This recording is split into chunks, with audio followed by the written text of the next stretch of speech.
team. This is lesson 1, unit 6 for December 4th. This is your new unit on fractions. And so today, before you even get started, you are asking yourself, what is the prior knowledge that children are bringing into this lesson that are going to impact their ability to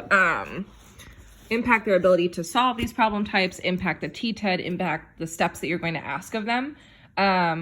And ultimately, I can tell you, because I've been teaching the fractions unit in 3rd grade, many of the things you're going to go after today are prior knowledge components for kiddos. So today we are decomposing fractions using visual models and addition. You have to have fraction tiles. If you don't have them, you will not be prepared for this lesson.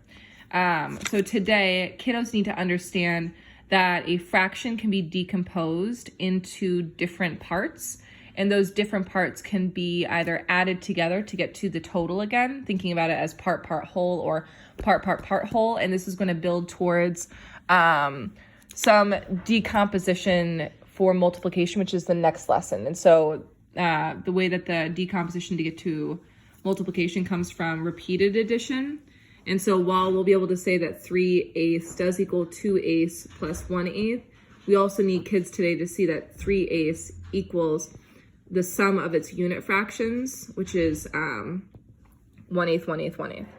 You're going to need to have some standing visual anchors for this unit in your classroom, some really beautiful ones. Pinterest is a great place to go for the difference between unit fractions, fractional parts, etc. So please take some time to go there. But today we're going to dig into the lesson itself. Today, kids need to decompose fractions with visual models. And they need to be able to do it in 2 different ways. One, with just unit fractions, 1/5 plus 1/5 plus 1/5 plus 1/5, or other fractional values. The key understanding that kids need to have is when I decompose a fraction, and we need to use the word decompose as akin to break, into smaller parts, the total value of the original fraction does not change. So when you look up here, the total value did not change, the total value did not change. Kids will feel pretty comfortable with this because they understand addition. So today we're going to do that by first identifying the whole or the original fraction, then identifying the unit fraction of the whole, then decomposing, how can I decompose into parts, and then what addition equation can I write to represent this? I put equation, but it's tied to this question. So today, you need to let kids struggle on their own independently at the beginning, gain some data on where they're at before you jump into the questioning sequence. They might be really, really well off in terms of their fractional knowledge. You don't know yet. You want to get 2 different types of answers today. You want to get the sum of, this opening problem asks them to say they need 7 1/8 trail markers, or 1/8 plus 1/8 7 times. And then that's it for here. Then when you get to the try one more, you are asking kids to think, is that actually the only way I can decompose a fraction? No, I could do 2/8 plus 5/8 to get 7/8. And so you're giving them the at-bat at saying that the value doesn't change. I can just break it into smaller, either equal parts or smaller unequal parts. Hold on. Are you okay? Okay, Laura got onion in her eye. Today, knowns and unknowns aside, the representation we want to give kiddos is, man, I need to look back here just to make sure I'm clear. We're going to create a whole first. We're going to decompose that whole into equal parts.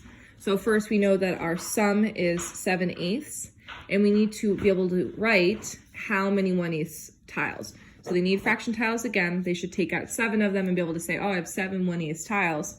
But then when they get to the visual model, they're going to probably only draw 7/8, which is actually 7ths. So we don't want to have them do that. So they decompose into 8ths,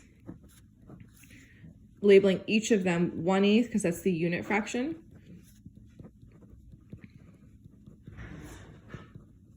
And 3, 4, 5, 6, 7 as the total value. And so then we want kids from there to be able to say the numerator is 7, the denominator is 8. We can decompose it.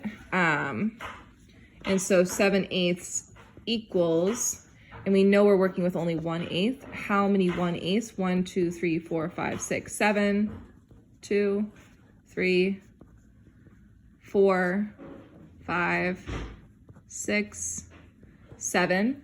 So today, I gave you the steps on the front page, the TTED statement. Remember, the thing that you are going after as a leader in an adult facilitating conversations in your classroom is asking, what is this problem asking to do?